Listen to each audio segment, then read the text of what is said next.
શનિવારે ભુજની પાવનધરા પર ગૌમાતાના સન્માન અને સનાતન સંસ્કૃતિના રક્ષણ કાજે ભવ્ય અને ઐતિહાસિક કાર્યક્રમનું આયોજન કરવામાં આવ્યું હતું। શનિવારે સાંજે 7 વાગે ખારી નદી કિનારે આવેલા ઐતિહાસિક ભૂતનાથ મહાદેવ મંદિર ખાતેથી ભારતની સૌથી લાંબી કળશ કાવડ યાત્રાનું પ્રસ્થાન કરાવવામાં આવ્યું હતું।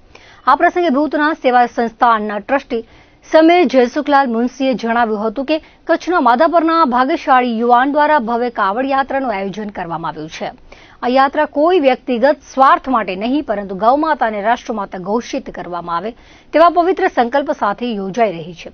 ભુજના ભૂતનાથ મહાદેવ મંદિરે ભગવાન શિવની વિશેષ આરતી કર્યા બાદ ગૌપૂજન કરવામાં આવ્યું હતું અને ત્યારબાદ આ યાત્રા આગળ વધવા માટે પ્રસ્થાન કરી હતી। આગામી પવિત્ર શ્રાવણ માસ દરમિયાન આ કાવડ યાત્રા હરિદ્વાર ખાતેથી જલ ભરીને પરત ફરશે ત્યારે શ્રાવણ માસમાં જ ભૂતનાથ મહાદેવ મંદિરે જલાભિષેક કરવામાં આવશે, જેનું ભૂતનાથ સેવા સંસ્થાના તમામ ટ્રસ્ટીઓ દ્વારા ભવ્યાતિ ભવ્ય સ્વાગત કરવામાં આવશે। આ યાત્રાના મુખ્ય આયોજક અને માધાપરના રહેવાસી ભાવેશભાઈએ યાત્રા વિશે વિગતવાર માહિતી આપતા કહ્યું હતું કે આ કળશ કાવડ યાત્રા ઉત્તરાખંડના હરિદ્વાર ખાતે આવેલી પવિત્ર હરકી પૌડીથી શરૂ થઈને ગુજરાતમાં કચ્છના ભુજ ખાતે આવેલા ખારી નદી ભૂતનાથ મહાદેવ મંદિર સુધી પહોંચશે। આશરે 1375 કિલોમીટર લાંબી આ પગપાળા કાવડ યાત્રાનો મુખ્ય સંકલ્પ ગૌમાતાને રાષ્ટ્રમાતા ઘોષિત કરવાનો અને સમગ્ર દેશમાં ગૌહત્યા સંપૂર્ણપણે બંધ કરાવવાનો છે। તેમણે દેશના તમામ સનાતની ભાઈ બહેનોને સંદેશ આપતા ભાવુક શબ્દોમાં કહ્યું હતું કે ગૌમાતાને કોઈ સામાન્ય પશુની નજરે ન જોવી જોઈએ, કારણ કે જેમ એક માતા પોતાના બાળકનો ઉછેર કરે છે તેમ સમગ્ર સનાતન સંસ્કૃતિનો ઉછેર ગૌમાતા કરે છે। જો ગૌમાતા સુરક્ષિત રહેશે તો જ આપણો સનાતન ધર્મ સુરક્ષિત રહેશે અને સનાતન સુરક્ષિત રહેશે તો આપણું રાષ્ટ્ર વધુ મજબૂત બનશે। આ ઐતિહાસિક કાવડ યાત્રામાં હાલમાં 10 થી 15 જેટલા સેવાભાવી લોકો જોડાયા છે। આ એક ખંભાની પવિત્ર કળશ કાવડ યાત્રા છે, જેમાં તરંગભાઈ અને ભાવેશભાઈ પોતે કાવડ ઉપાડીને આ અતિ કઠિન પગપાળા પ્રવાસ પૂર્ણ કરવાના છે।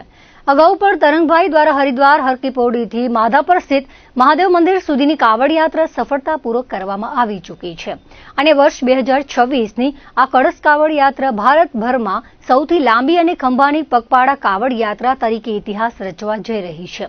આ પ્રસ્થાન ઉત્સવમાં મોટી સંખ્યામાં ધર્મપ્રેમી જનતા અને અનેક અગ્રણીઓ ઉપસ્થિત રહ્યા હતા અને સૌએ કાવડ યાત્રીઓને પ્રોત્સાહિત કરી મંગલમય યાત્રાની શુભેચ્છાઓ પાઠવી હતી। સૌપ્રથમ તો સર્વે સનાતની સૌ સાધુ સંતો ને મારા કોટી કોટી પ્રણામ। અમારી આ યાત્રા ઉત્તરાખંડ હરકી પૌડી હરિદ્વારથી ગુજરાત કચ્છ ભુજ ખારી નદી ભૂતનાથ મહાદેવ મંદિર સુધીની છે। 1375 કિલોમીટરની આ પગપાળાની યાત્રા છે। યાત્રા સંકલ્પ છે ગૌમાતા રાષ્ટ્રમાતા ઘોષિત થાય, ગૌહત્યા સંપૂર્ણ ભારતમાં બંધ થાય। અમારો સર્વે સનાતની સુધી એક સંદેશ છે કે ગૌમાતાને કોઈ પશુની નજરથી ન જોવે। જેમ માતા બાળકનો ઉછેર કરે છે એમ સનાતનનો ઉછેર ગૌમાતા કરે છે। તો ગૌમાતા છે તો સનાતન સુરક્ષિત છે અને સનાતન સુરક્ષિત છે તો આપણું રાષ્ટ્ર ઓર મજબૂત બનશે।